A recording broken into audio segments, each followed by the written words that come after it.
I just wanted to be that person that I always wished to be. That mom that I wanted to be. I wanted to be that super mom. I wanted to be that mom that was able to provide everything that my children needed. And I wasn't able to do that for a very long time. I felt like I was a failure. I felt like I was disappointing my children. You know, I struggled my entire life. When my kids wanted things, I didn't have the means to give them what they wanted. You know, I had to like fight my way to try to find whatever I can find to be able to provide for my children. I wanted to be better than what I was.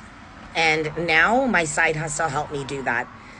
I mean, how would it feel for you all to be able just to make an extra $1,000 or $2,000 a month? What would that do for you? What would that do for your bank? Not having to sit there and look at your pennies 24/7 to see if you have enough money to buy food to put on the table. You know, and grinding, going to work every single day to at the end of the day have absolutely nothing. If you're looking for a side hustle that'll change your life like it changed mine, comment ready down below. I'll share the info. And if you have any questions, feel free to ask. You do not need to work more than a 2-hour workday. That's all it takes. And everything is on autopilot. Here to help. Talk soon.